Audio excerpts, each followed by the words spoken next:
Alright, so we finished with the Inquisitor, which means all we have is the Necromancer left. We've done solo to 100 classes.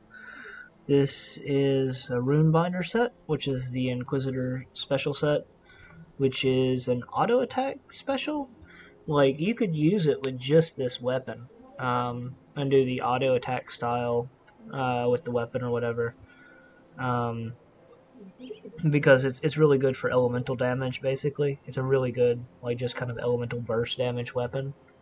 And the Runebinder set overall is the 2 runes plus the auto attack. And that's all it is. It's just the 2 runes plus the auto attack. And the auto attack basically just comes from the weapon, which you don't really need, per se. But solo Inquisitor, I'd probably do it like just the 2 runes if I were doing it, and I wouldn't use the auto attack at all if I were playing this as a multiple class kind of thing. Again, this is a good starter place. I would not use this as your main ability, your main character kind of thing.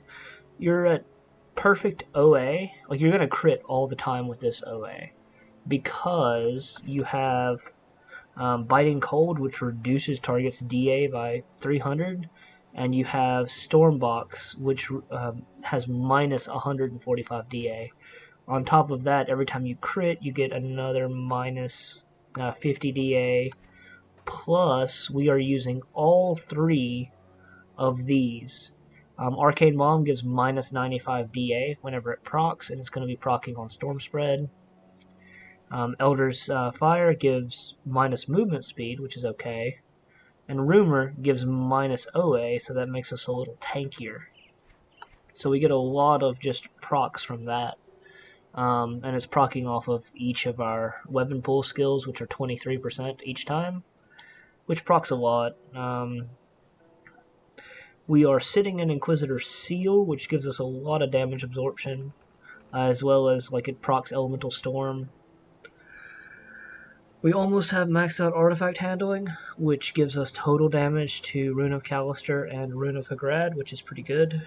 Don't really need lightning tether, it's just not that important. Just 1 point is fine because we have so many plus skills.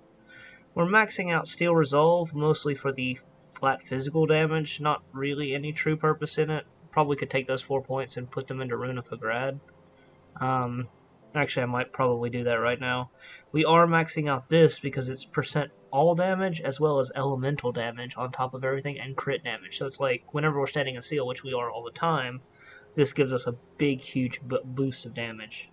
The flat physical damage from this isn't as big, and those 4 points would probably be pretty big extra damage for the Rune of Hagrad, which procs a lot.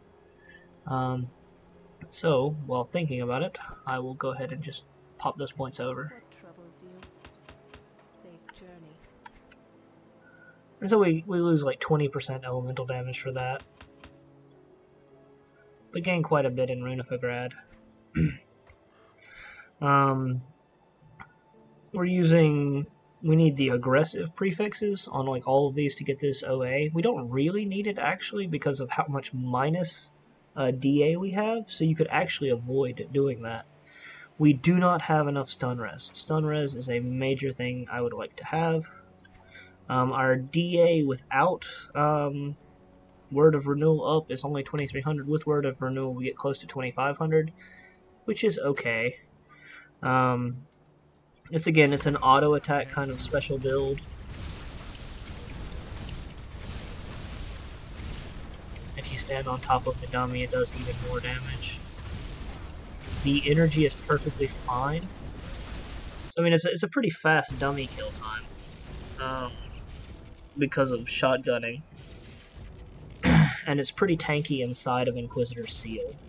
Inquisitor Seal actually does a decent amount of damage, which is not done to the dummy, because I don't have pet attack on my bar. But you have to basically use pet attack to make your Inquisitor Seal attack the dummy, which would have added even more resistance reduction because of Elemental Storm, as well as that procs damage and Inquisitor Seal's kind of damage. On top of that, it would have procced the minus 26% more damage reduction or whatever. To see what it looks like, we can go kill a boss real quick. Infernal Waste is the closest boss, I think. Could go to Krieg, but I can't do that yet. we just finished leveling this guy up. But outside of the seal, it's not the tankiest. Like, if you're not standing in a seal, it's not the tankiest. We have, like, well, we have 2200 armor with 90% absorption, which is okay. And we have...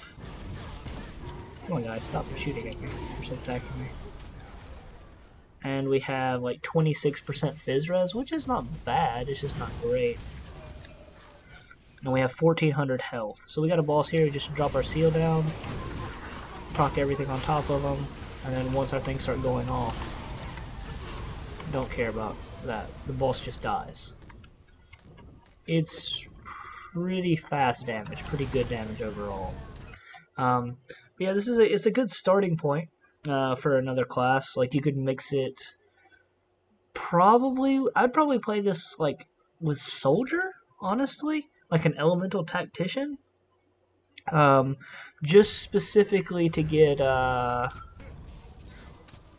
like, you could also do demolitionist, but if you do Oathkeeper, like, you could play this with a paladin, because a paladin would get the RR from Guardians of Empyrean, and it would get one more proc attack, like and it's a fire damage proc, so it's not bad. It also get percent HP, which goes really well with the Inquisitor's flat HP, as well as more offensive ability just from the base skill. And you could use Vire's Might to help you just skate around the field to give you a little bit more mobility.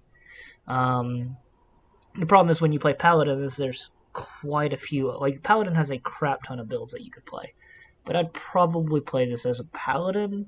Tactician would probably be my second choice because it's got 2 proc abilities that you could use, as well as a lot of percent HP. And it gives you the... what's it called? Like OADA and attack speed, which is also really nice because we don't really have much attack speed outside of that. Demolitionist is good because it gives the RR. So it's like soldier is more like health and OADA. Demolitionist is RR and OA. It's got DA too, but you don't really have the points to invest in it. Occultist, if you want to just purely focus on this class, Occultist wouldn't be bad, because you could get the curse, which gives you the RR, as well as all the poison res you'll ever need, and you can get more phys res if you just go Occultist, and you don't even have to really invest that many points into Occultist. Arcanist, Mage Hunter, I wouldn't really play this class as a Mage Hunter. I mean, the Elemental Exchange is actually really good for this because it's the flat damage. Shaman's kind of a pain in the ass to play this class, because you got to keep your wind doubles up all the time. Necromancer, maybe? I don't know, I don't really like the combination Inquisitor Necromancer so much. Apostate, I think. But anyways, thanks for watching. That's going to be the end of this. Again, this is a starter point, not an actual build you should play, but it's something you can check out.